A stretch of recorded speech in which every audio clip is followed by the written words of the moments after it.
Lakshmi Srinivasa jewelleries proprietors Duggi Srinivasarao, Duggi Abhinay, IT hub ఎదురుగా Yellandu cross road, Khammam. గడిచిన 10 సంవత్సరాలు ఎవరైతే ఈ రాష్ట్రానికి ముఖ్యమంత్రిగా పనిచేశారో వారు రీడిజైన్ పేరుతో ఈ 2400 కోట్ల ప్రాజెక్టుని ఇప్పటికీ 18,000 కోట్ల ప్రాజెక్టుగా పెంచి ఆయకట్టు మట్టుకు కేవలం 1,00,000 ఎకరాలే పెరుగుద్ది. ఆయకట్టు 1,00,000 ఎకరాలు వస్తుంది కొత్తగా.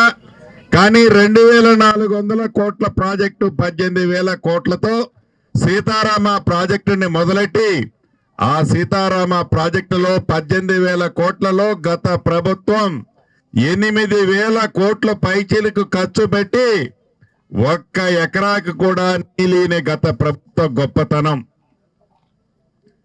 పేదోడి ప్రభుత్వం ఇందిరమ్మ రాజ్యం తెలంగాణ రాష్ట్రంలో వచ్చిన తర్వాత గౌరవ ముఖ్యమంత్రి రేవంత్ రెడ్డి గారి నాయకత్వంలోని ఈ కేబినెట్, అదే రకంగా ముఖ్యంగా ఇరిగేషన్ శాఖ మంత్రివర్యులు ఉత్తమ్ కుమార్ రెడ్డి గారు, డిప్యూటీ చీఫ్ మినిస్టర్ బట్టి విక్రమార్క గారు, మిగతా కేబినెట్ మంత్రులమంతా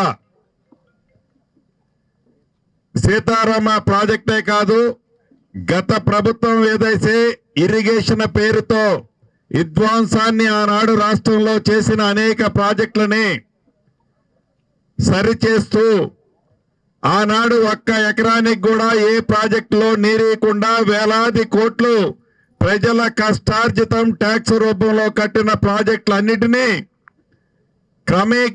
క్రమబద్ధం చేస్తూ వాటిని ఈనాడు తక్కువ ఖర్చుతో ఎక్కువ ఆయకట్టు వచ్చే విధంగా ప్రణాళికాబద్ధంగా ప్రజల సొమ్ముని దుర్వినియోగం చేయకుండా ఉండే విధంగా ఈ ప్రభుత్వం అన్ని ప్రాజెక్టులని గాడిలో పెడుతున్న దాంట్లో భాగమే ఈ సీతారామ ప్రాజెక్టు.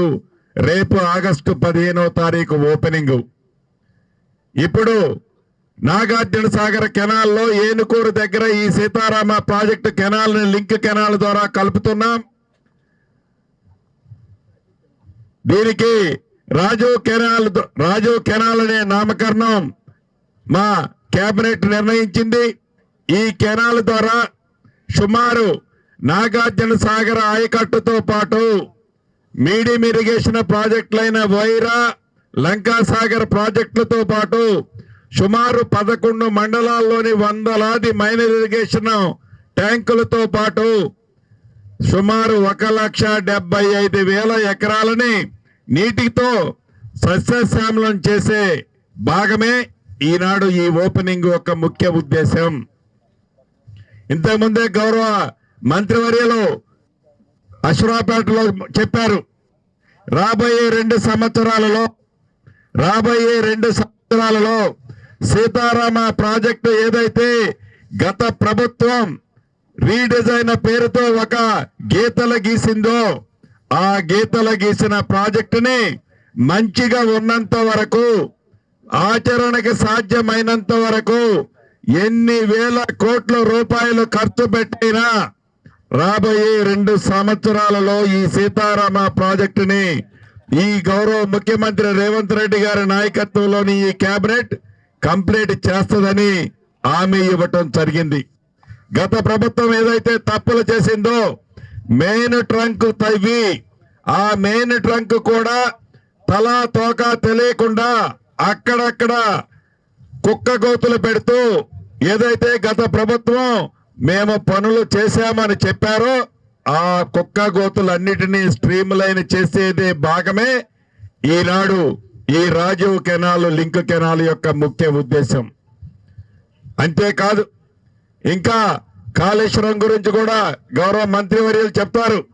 ఆనాడు 8,000 కోట్లు ఖర్చు పెట్టిన ఈ సీతారామ ప్రాజెక్టుకి గోదావరి నీటి ఎలకేషన్ లేదు. కనీసం ఎలకేషన్ తేవాలనే సోయి కూడా ఆనాటి ప్రభుత్వానికి లేదు.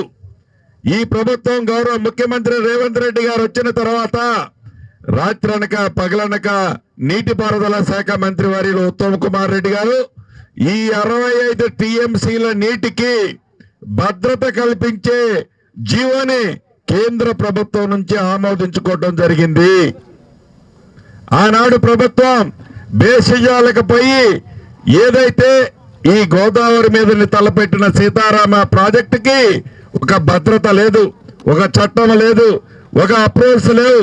కానీ ఈ గడిచిన 8 నెలల లోపే ఈ ఇందిరమ్మ రాజ్యంలో వారు చేసిన తప్పులను సరిచేసుకుంటూ వారు ఏవైతే పర్మిషన్లు మిస్ అయ్యారో ఆ మిస్ అయిన పర్మిషన్లో భాగంగా 67 టీఎంసీల నీటికి లభ్యతని ఈ తెలంగాణ రాష్ట్రం పొందింది అంటే అది ఇందిరమ్మ